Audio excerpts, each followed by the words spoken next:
नमस्कार। खुद को बचाने की इच्छा मतलब आत्मरक्षा शायद इंसान की सबसे बुनियादी प्रवृत्ति है। जी हाँ, बिल्कुल। लेकिन ये सिर्फ एक एहसास नहीं है, कानून भी इसे एक अहम अधिकार मानता है। बिल्कुल, प्राइवेट प्रतिरक्षा का अधिकार। हाँ, और आज हम इसी पर थोड़ी गहराई से बात करेंगे और इसे समझने के लिए हम सुप्रीम कोर्ट के एक हालिया और बहुत जरूरी फैसले को देखेंगे। राकेश दत्त शर्मा बनाम उत्तराखंड राज्य 2025 वाला मामला, है ना? जी हाँ, वही। और साथ में हम नए भारतीय न्याय संहिता यानी BNS के जो नियम हैं उन्हें भी देखेंगे। ठीक है। तो हमारा मकसद है इस केस की बारीकियों को समझना और ये जानना कि हमारा कानून, खासकर जब जान पर बनाए, तो आत्मरक्षा को कैसे देखता है। ये विषय वाकई बहुत महत्वपूर्ण है क्योंकि ये सीधे सीधे किसी की जान और सुरक्षा से जुड़ा है। सही कहा। और राकेश दत्त शर्मा का मामला इसी जटिलता को दिखाता है। एक डॉक्टर, पैसों का कोई झगड़ा, हाँ। और फिर वो झगड़ा एक जानलेवा टकराव बन गया।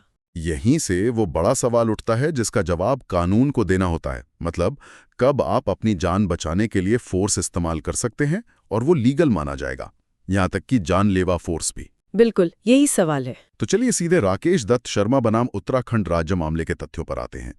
अपीलकर्ता डॉक्टर राकेश दत्त शर्मा थे। हाँ, एक डॉक्टर। उनका मृतक के साथ कुछ पैसों का लेन देन था जिस पर काफी वक्त से झगड़ा चल रहा था। जी।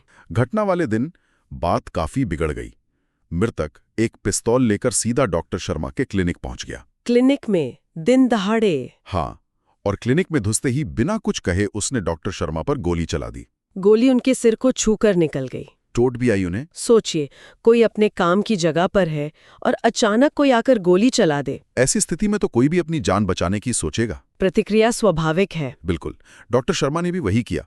उन्होंने तुरंत अपनी जान बचाने के लिए कुछ किया। उन्होंने हमलावर मतलब मृतक से हाथापाई की जी। और किसी तरह उससे वो पिस्तौल छीन ली। और फिर उसी छीनी हुई पिस्तौल से डॉक्टर शर्मा ने मृतक पर गोलियां चला दी, जिससे उसकी मौके पर ही मौत हो गई। हाँ, मौके पर ही। काफी नाटकीय और दुखद घटना थी ये। इसके बाद फिर कानूनी कार्रवाई शुरू हुई होगी, FIR वगैरह। जी, दोनों तरफ से FIR हुई। जाहिर है मृतक तो मर चुका था, तो उसके खिलाफ केस बंद हो गया। लेकिन डॉक्टर शर्मा पर IPC की धारा 302 यानी हत्या का मुकदमा चला। हत्या का सीधे? हाँ। मामला ट्रायल कोर्ट में गया। कोर्ट ने माना कि ये सीधे सीधे 302 यानी हत्या नहीं है। अच्छा। लेकिन उन्हें IPC 304 पार्ट 1 के तहत दोषी पाया। ये कौन सी धारा है? ये है आपराधिक मानववध, जो हत्या की कोटि में नहीं आता। मतलब culpable homicide not amounting to murder. और सजा? आजीवन कारावास। आजीवन कारावास, ये तो बहुत कड़ी सजा है। जी हाँ, काफी कड़ी सजा थी। फिर मामला हाईकोर्ट गया। और हाईकोर्ट ने भी निचली अदालत के फैसले और सजा दोनों को सही माना। मतलब दोष सिद्धि और आजीवन कारावास बरकरार रखा। ओहो, तो फिर डॉक्टर शर्मा के पास सुप्रीम कोर्ट जाने के अलावा कोई रास्ता नहीं बचा। बिल्कुल। और सुप्रीम कोर्ट में उनकी मुख्य दलील यही थी कि उन्होंने जो भी किया वो अपनी जान बचाने के लिए किया था। मतलब प्राइवेट प्रतिरक्षा के अधिकार के तहत। उन्होंने हमला शुरू नहीं किया था, बल्कि हमले के जवाब में अपनी रक्षा की थी। यही कहा होगा। जी, बिल्कुल यही। और सुप्रीम कोर्ट का फैसला क्या रहा? सुप्रीम कोर्ट का फैसला बहुत अहम रहा। उन्होंने निचली अदालतों के फैसले पलट दिए और डॉक्टर शर्मा को पूरी तरह बरी कर दिया। बरी कर दिया? हाँ, दोष मुक्त। कोर्ट ने साफ कहा कि इस मामले में हमलावर मृतक ही था। वो हथियार लेकर क्लिनिक आया, उसने पहले गोली चलाई। डॉक्टर शर्मा का एक्शन तो रिएक्शन था। अच्छा, यहीं पर सुप्रीम कोर्ट ने वो मशहूर बात कही थी ना, सोने के तराजू वाली। हाँ, बिल्कुल।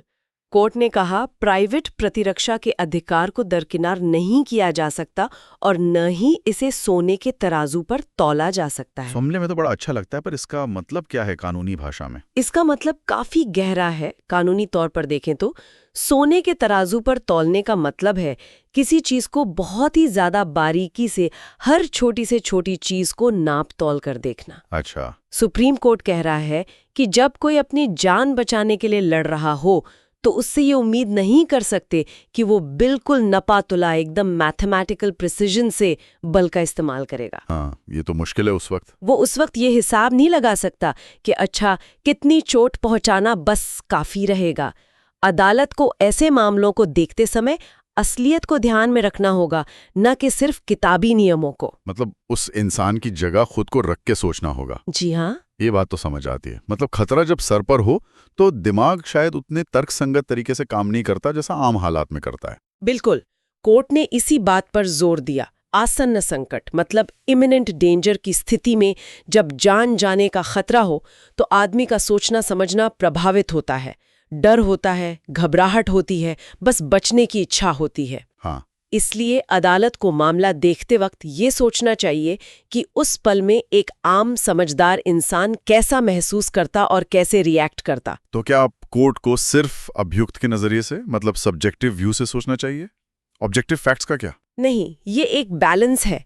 मूल्यांकन सब्जेक्टिव होना चाहिए, मतलब उस वक्त की घबराहट, डर, भ्रम में अभियुक्त के नजरिए को अहमियत देनी चाहिए।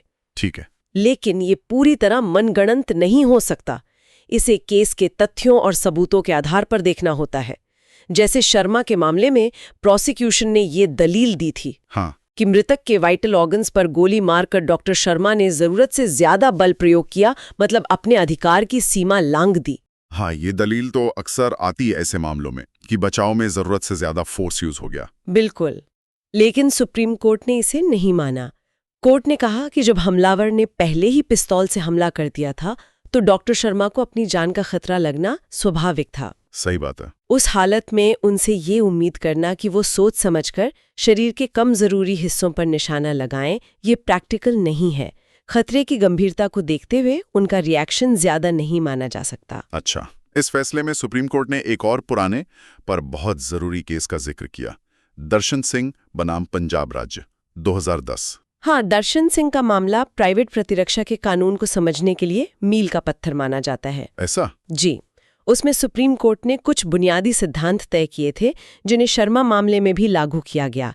इन सिद्धांतों को समझना बहुत जरूरी है। क्या है वो मुख्य सिद्धांत, अगर आप संक्षेप में बता सकें? जरूर।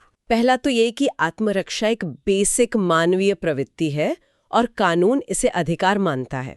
ठीक है। दूसरा, ये अधिकार तभी मिलता है जब खतरा अचानक हो, सर पर हो, इमिनेंट हो और जिसे आपने खुद ना उकसाया हो। आप झगड़ा शुरू करके फिर आत्मरक्षा का दावा नहीं कर सकते। अच्छा, मतलब खतरा खुद पैदा नहीं करना है। बिल्कुल। तीसरा, अधिकार इस्तेमाल करने के लिए जरूरी नहीं कि हमलावर ने सच में कोई अपराध कर ही दिया हो। अगर आपको रीजनेबल एप्रिहेंशन है, मतलब वाजिब डर है कि हमला होने वाला है जिससे जान या शरीर को गंभीर खतरा हो सकता है, तो भी आप बचाव कर सकते हैं। यानी सिर्फ खतरे का सही डर ही काफी है, असल में हमला होना जरूरी नहीं। ये तो आम लोगों के लिए जानना बहुत जरूरी है। जी हाँ, बिल्कुल। ये डर बस असली होना चाहिए, मन का वहम नहीं। चौथा सिद्धांत है कि ये अधिकार तभी शुरू होता है जब डर पैदा होता है और तब तक रहता है जब तक वो डर या खतरा है। खतरा टलते ही अधिकार खत्म। सही। पांचवां, जो सोने के तराजू वाली बात से जुड़ा है, हमले के शिकार से ये उम्मीद नहीं की जाती कि वो गणितीय सटीकता से बल प्रयोग करेगा। कोर्ट को इसमें थोड़ी नरमी दिखानी चाहिए। लेकिन इसकी भी कोई हद होगी, ऐसा तो नहीं कि बचाव के नाम पर कुछ भी कर दें। सही कहा आपने। छठा सिद्धांत यही है कि इस्तेमाल किया गया बल हमले की गंभीरता के अनुपात में हो।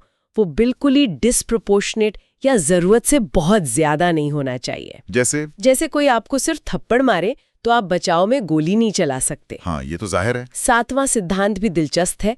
अगर सबूतों से लगता है कि आत्मरक्षा की गई थी तो कोर्ट खुद इस पर विचार कर सकती है, भले ही अभियुक्त ने इसकी दलील न भी दी हो। अच्छा। और आठवां, अभियुक्त को ये बियॉन्ड रीजनेबल डाउट साबित नहीं करना होता कि उसने आत्मरक्षा की। उसे बस ये दिखाना होता है कि परिस्थितियों को देखते हुए इसकी संभावना ज्यादा है, मतलब प्रिपॉन्डरेंस ऑफ प्रोबेबिलिटी। ये सबूत का बोझ अभियोजन पक्ष से कम है। जी, काफी कम। नौवां सिद्धांत ये कि अधिकार सिर्फ गैर कानूनी कामों या अपराधों के खिलाफ मिलता है। ठीक। और 10वां, जो सबसे गंभीर हालात से जुड़ा है, अगर किसी को अपनी मौत या गंभीर चोट का असली और इमिनेंट खतरा महसूस हो रहा है तो वो आत्मरक्षा में हमलावर की जान भी ले सकता है। तो इन्हीं दर्शन सिंह के सिद्धांतों को जब सुप्रीम कोर्ट ने डॉक्टर शर्मा के केस पर लागू किया तो नतीजा यही निकला कि डॉक्टर शर्मा के काम पूरी तरह से प्राइवेट प्रतिरक्षा के दायरे में थे। कैसे? मृतक हमलावर था, खतरा जानलेवा और इमिनेंट था। डॉक्टर शर्मा ने तभी तक बल प्रयोग किया जब तक खतरा था, और उस स्थिति में उनसे गणितीय सटीकता की उम्मीद नहीं की जा सकती थी। इसलिए बरी कर दिया। हाँ, इसलिए सुप्रीम कोर्ट ने माना कि निचली अदालतों का उन्हें दोषी मानना गलत था और उन्हें बरी कर दिया। ये तो हुई कोर्ट की व्याख्या और राकेश दत्त शर्मा केस की पूरी कहानी। ये सिद्धांत बहुत महत्वपूर्ण है। अब सवाल यह है कि हमारा नया कानून, भारतीय न्याय संहिता BNS 2023, हाँ, जो IPC की जगह ले रहा है, हाँ, वो प्राइवेट प्रतिरक्षा के बारे में क्या कहता है? क्या ये सिद्धांत उसमें हैं या कुछ बड़े बदलाव हुए हैं? ये बहुत अच्छा सवाल है। BNS ने प्राइवेट प्रतिरक्षा से जुड़े IPC के जो स्थापित सिद्धांत हैं, उन्हें काफी हद तक वैसा ही रखा है। अच्छा। हाँ, बस उन्हें व्यवस्थित किया है, भाषा को थोड़ा आधुनिक बनाया है और कुछ चीजें और स्पष्ट की हैं, लेकिन मूल भावना वही है। जैसे BNS की धारा 34 साफ कहती है कि कोई भी काम अपराध नहीं है जो प्राइवेट प्रतिरक्षा के अधिकार के इस्तेमाल में किया जाए। ये तो आधार है। और इसका दायरा, मतलब स्कोप कितना बड़ा है BNS में? धारा 35 बताती है कि ये अधिकार सिर्फ अपने शरीर और संपत्ति के लिए नहीं, बल्कि किसी दूसरे इंसान के शरीर या संपत्ति की रक्षा के लिए भी इस्तेमाल किया जा सकता है। मतलब अगर मैं देखूं कि किसी और पे हमला हो रहा है तो मैं भी बचाव कर सकता हूं? जी हाँ, आप उसके बचाव में भी इस अधिकार का इस्तेमाल कर सकते हैं। और क्या कोई ऐसी स्थिति है जब ये अधिकार लागू नहीं होता? कोई सीमाएं? हाँ, सीमाएं और स्पष्टीकरण भी हैं। धारा 36 कहती है कि अगर हमलावर मानसिक रूप से ठीक नहीं है या किसी और वजह से अपने काम को नहीं समझता, तब भी बचाव करने वाले को वही अधिकार मिलेंगे। ठीक है। लेकिन धारा 37 कुछ रोक लगाती है। पहली, ये अधिकार किसी पब्लिक सर्वेंट के खिलाफ इस्तेमाल नहीं किया जा सकता जो अपनी ड्यूटी कर रहा हो। सरकारी अफसर? हाँ, जो गुड फेथ में अपनी ड्यूटी कर रहा हो, भले ही उसका काम कानूनन पूरी तरह सही ना हो, लेकिन शर्त यह है कि उसके काम से मौत या गंभीर चोट का खतरा ना हो। ये पब्लिक सर्वेंट वाली बात थोड़ी और समझाएंगी? मतलब अगर कोई पुलिस अफसर गलत तरीके से गिरफ्तार करे तो? ये थोड़ा पेचीदा हो सकता है। अगर वो अपनी ड्यूटी के तहत काम कर रहा है, भले ही कुछ तकनीकी गलती हो और इसके काम से जान का खतरा या गंभीर चोट का डर नहीं है, तो आमतौर पर प्राइवेट प्रतिरक्षा का अधिकार नहीं मिलेगा। कानून चाहता है कि आप कानूनी प्रक्रिया अपनाएं। अच्छा। दूसरी रोक धारा 37 में ये है कि अगर आपके पास हमले या खतरे से बचने के लिए अधिकारियों जैसे पुलिस की मदद लेने का काफी समय और मौका है, तो भी आपको प्राइवेट प्रतिरक्षा का अधिकार नहीं मिलेगा। मतलब अगर पुलिस को बुला सकते हैं तो पहले वो करना चाहिए, बल प्रयोग नहीं। बिल्कुल। ये समझ आता है। अब सबसे जरूरी सवाल, BNS के तहत वो कौन सी स्थितियां हैं जब आत्मरक्षा में घातक बल, मतलब लीथल फोर्स, और यहां तक कि जान लेने की इजाजत है? BNS इसे काफी साफ बताता है, शरीर और संपत्ति के लिए अलग अलग। धारा 38 शरीर की रक्षा से जुड़ी है। हाँ।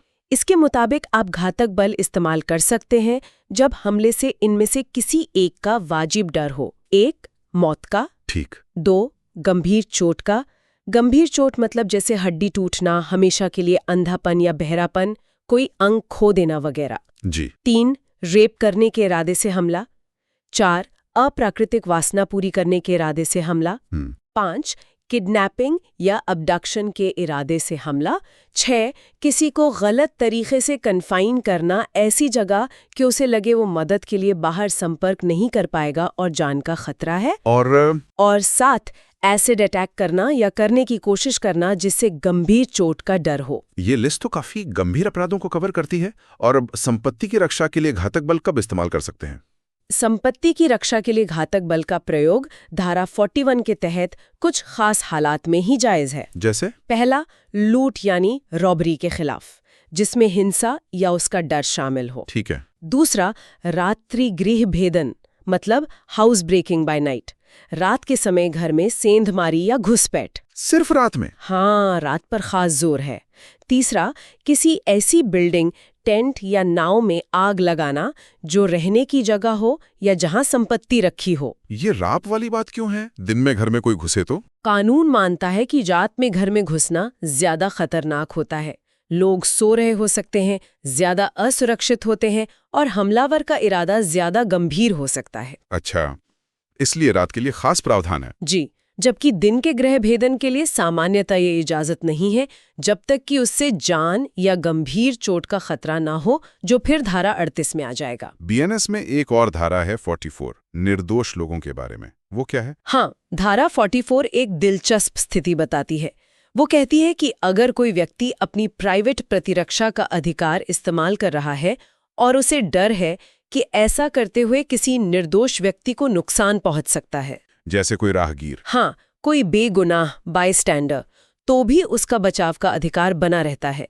जैसे मान लीजिए भीड़ में कोई आप पर गोली चला रहा है और आप जवाबी गोली चलाते हैं जिसमें किसी निर्दोष को गोली लगने का खतरा है, तो भी आपका आत्मरक्षा का अधिकार खत्म नहीं होता। ये दिखाता है कि कानून ऐसी मुश्किल हालात में बचाव करने वाले की जान को प्राथमिकता देता है। बिल्कुल। तो कुल मिलाकर आज की चर्चा से ये साफ है कि राकेश दत्त शर्मा मामला हमें याद दिलाता है कि अदालतें आत्मरक्षा के दावों को देखते समय सिर्फ कानून की धाराओं को नहीं देखती, बल्कि घटना के हालात, अभियुक्त का उस पल का सब्जेक्टिव अनुभव और खतरे की इमीडिएसी को भी बहुत महत्व देती हैं। और वो सोने के तराजू वाला सिद्धांत कि कानून जान बचाने की कोशिश में गणितीय सटीकता की उम्मीद नहीं करता, ये समझना बहुत जरूरी है। बिल्कुल। साथ ही हमने देखा कि भारतीय न्याय संहिता ने प्राइवेट प्रतिरक्षा के स्थापित कानूनी ढांचे को न केवल बनाए रखा है, बल्कि उसे और साफ और सुसंगत बनाने की कोशिश की है, जो दर्शन सिंह जैसे केस में बने सिद्धांतों के मुताबिक है।